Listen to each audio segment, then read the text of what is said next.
Et l'invité de la grande interview sur CNews et sur Europe 1 est député du Nord et vice-président de l'Assemblée nationale. Bonjour Sébastien Chenu. Bonjour monsieur. Merci d'être avec nous. Pas trop déçu ce matin?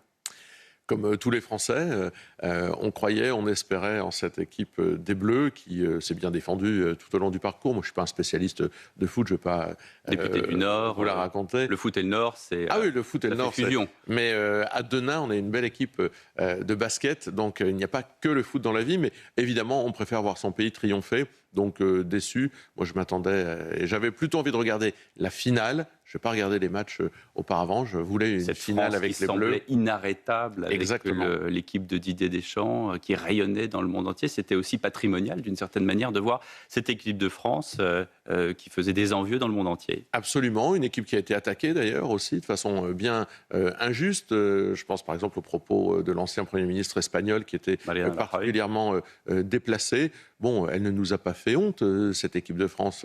Elle s'est bien battue, ce sera pour la prochaine fois. C'est une équipe de France avec des Français. Bah oui, bien sûr. De toute façon, pour répondre à l'ancien chef du gouvernement espagnol. L'équipe de France, c'est la France. Voilà, donc on ne fait pas de tri, pas besoin d'être aussi mesquin que l'a été l'ancien Premier ministre espagnol. Des débordements ont eu lieu à Paris, avec des tirs de mortier contre une caserne. À Lyon, c'est plus fort que soi, certains ne peuvent pas s'empêcher de casser.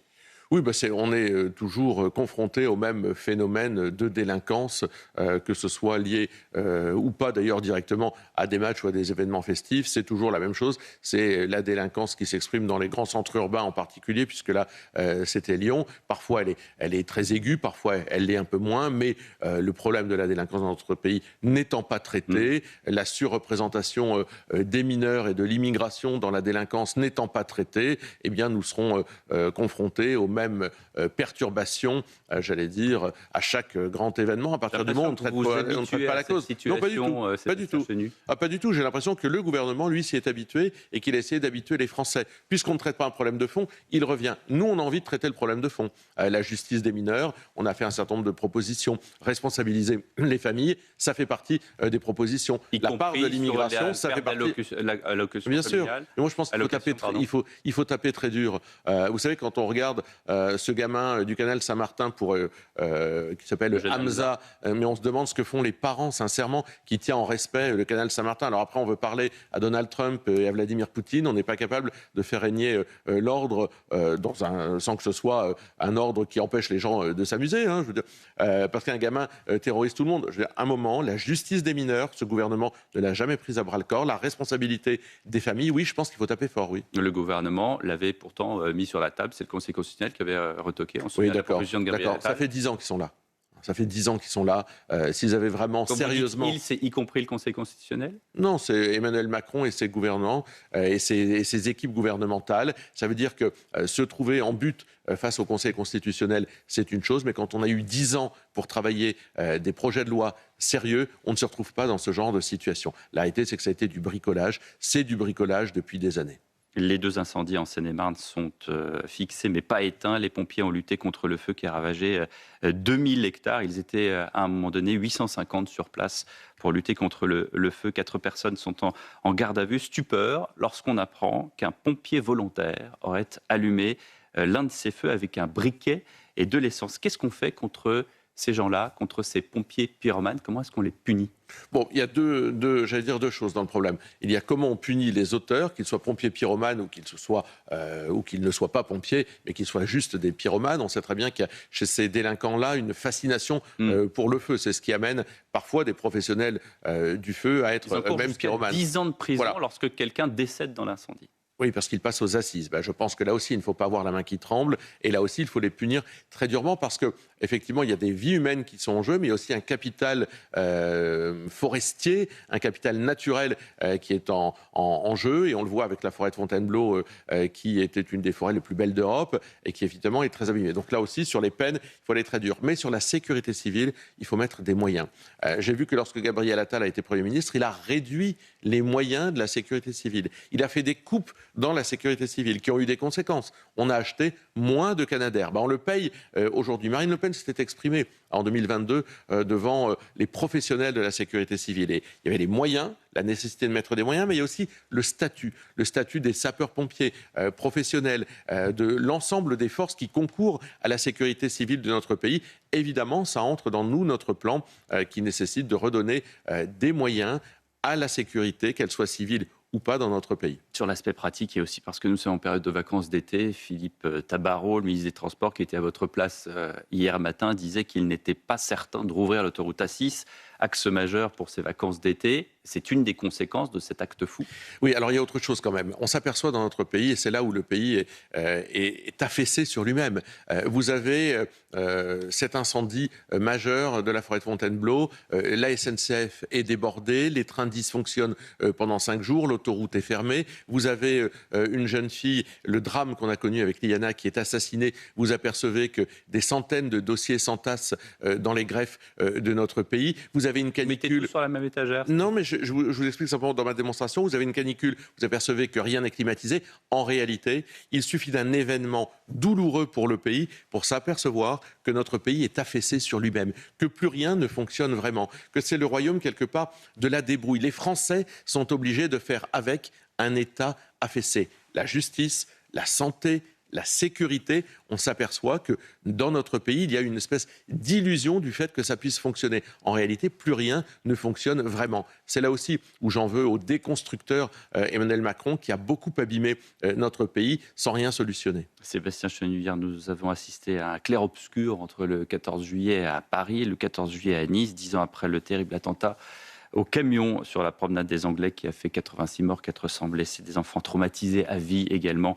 Joie et vie sur les Champs-Élysées, tristesse et mort à Nice où Marine Le Pen s'est affichée en majesté à l'invitation de l'allié du RN, Éric Ciotti. Quel était le but de ce déplacement? Est-ce qu'il y avait aussi, je dis bien aussi, un but politique?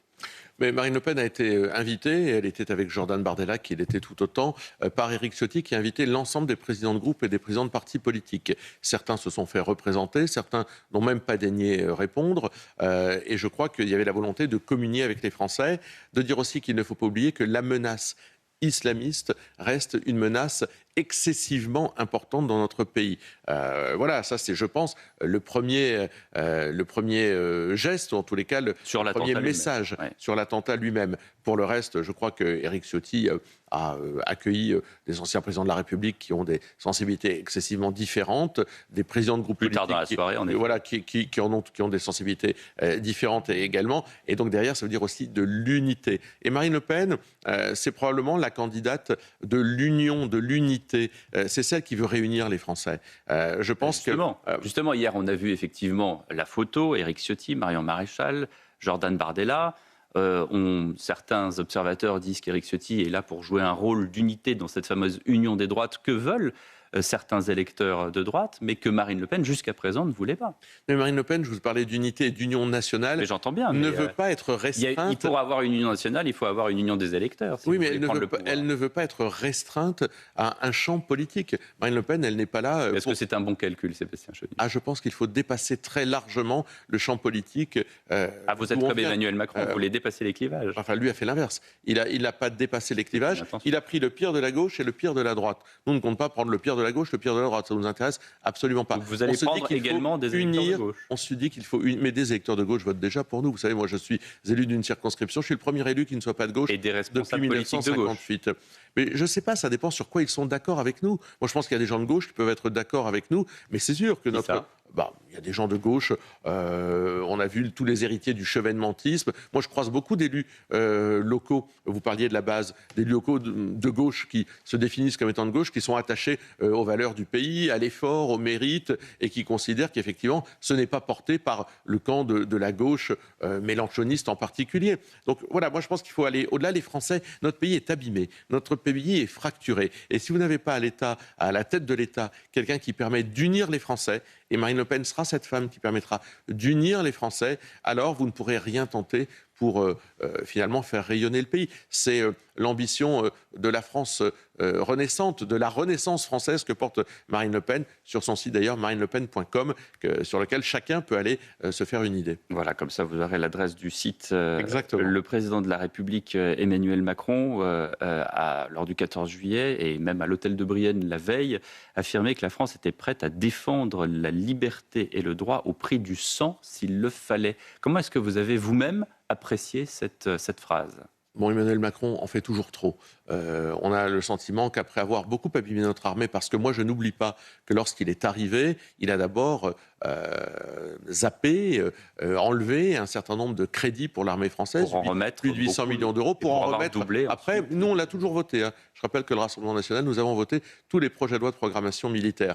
Mais Emmanuel Macron avait une vision un peu hiératique de l'organisation de l'armée française, quand il n'a pas voulu lui-même d'ailleurs négocier ou partager la puissance nucléaire française. Donc Emmanuel Macron en fait toujours trop. Là, il est en train de partir, il est en train de quitter. C'est son dernier 14 juillet. Et derrière, on sent que il aurait probablement rêvé d'être à la tête, il l'avait dit d'ailleurs, qu'il aurait peut-être imaginé envoyer des gars, pour reprendre son expression, sur le front ukrainien.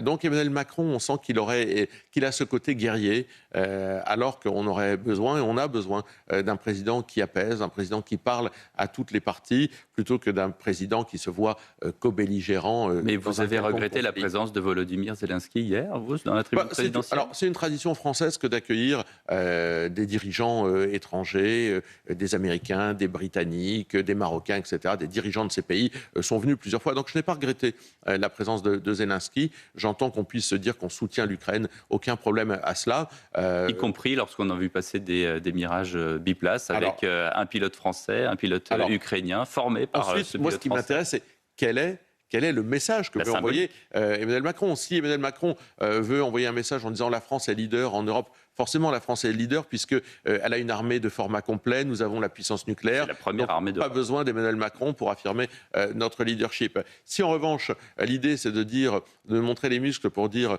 à Poutine vous êtes la menace et regardez-nous, je pense que ce n'est pas le discours apaisant qu'on attend. On attend d'un président de la République française qu'il essaye de trouver des solutions en mobilisant des partenaires européens, non pas pour aller vers la guerre, mais pour aller vers la paix. Vous pensez que ce 14 juillet est d'une certaine manière un vecteur de possible énervement de Vladimir Poutine ? Non, je ne dirais pas ça, mais je pense qu'Emmanuel Macron ne fait jamais les gestes qui vont vers la paix. Il a un côté excessivement brouillon. On sent qu'il aurait aimé être à la tête... Il n'est pas belligérant. Hein. On sent qu'il qu'on a une posture défensive. On sent qu'il aurait aimé être beaucoup plus partie prenante, envoyer des troupes sur le sol, qu'il est un peu retenu par la réalité des choses, par le fait que les Français ne veulent pas cela.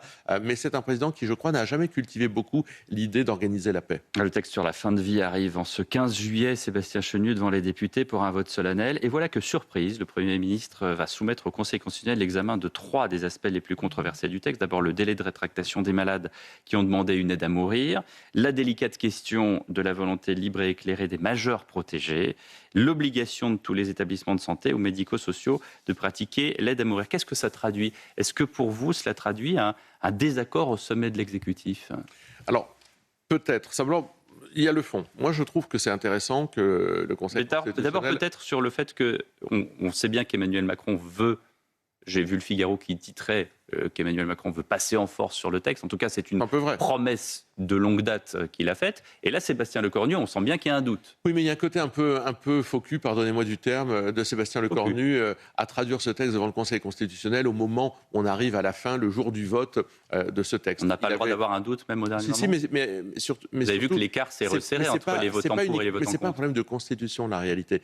Et c'est là où, effectivement, je pense que le texte porte des enjeux très forts. C'est un problème qui est lié au rapport qu'on a à la vie, à une certaine forme parfois effectivement de liberté. Et je pense que c'est pas uniquement un problème de constitution. C'est là où je trouve que Sébastien Lecornu, s'il avait un problème de conscience, et peut-être l'a-t-il, eh bien, il se cache un peu derrière le Conseil constitutionnel. Et s'il avait un problème de conscience, alors un Premier ministre doit pouvoir s'exprimer et pas simplement se réfugier derrière le Conseil constitutionnel. C'est là où vous auriez préféré une déclaration de Sébastien Lecornu évidemment, plutôt qu'une saisine du parce Conseil. que la politique, c'est... Vous savez, moi je suis très respectueux dans ce débat et j'ai la chance d'être dans un parti politique qui respecte des avis qui peuvent être divergents. Moi je vote ce texte. Je ne le fais pas naïvement. Vous allez le revoter? Vous l'avez voté la dernière fois, vous étiez en minorité. Je ne le fais pas ni avec naïveté, ni même forcément avec sérénité, mais je pense que lorsque des gens veulent quitter la vie, il faut ne pas les sanctionner à l'idée qu'ils doivent aussi quitter leur pays.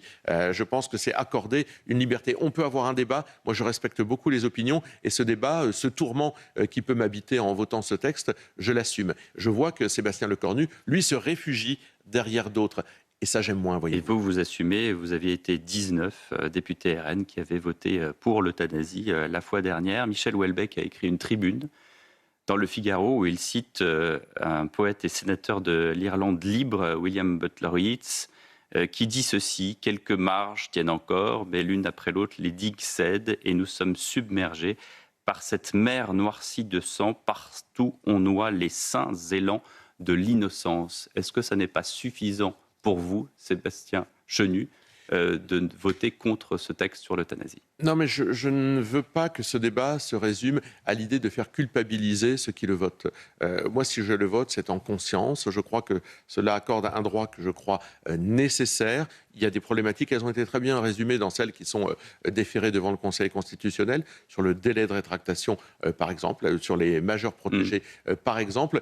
Elles sont réelles, mais je pense que sur le fondement même de ce droit, je le disais, il faut encadrer les choses. Quand quelqu'un veut partir, veut quitter la vie, l'obliger à quitter son pays en plus, je pense que ce n'est pas acceptable. Si le Conseil constitutionnel bloque, vous n'irez pas à l'encontre de cette décision du Conseil en disant des décisions du Conseil constitutionnel. En disant, moi je veux voter pour l'euthanasie. Parlons encore de l'Assemblée nationale, de ce qui s'y passe. Beaucoup de députés, de ministres ont été indignés par les manifestations de cris, d'injures, de menaces de la part des Insoumis, du collectif d'Assa Traoré, lorsque le gouvernement a fait passer par vote bloqué le texte sur la présomption de légitime défense des policiers. Vous, le vice-président de l'Assemblée nationale, comment est-ce que vous expliquez qu'un tel collectif ait pu s'exprimer au sein de l'hémicycle? Je salue d'ailleurs ma collègue députée RN et vice-présidente RN de l'Assemblée nationale, Hélène Laporte, qui a présidé avec beaucoup de talent et de fermeté cette séance.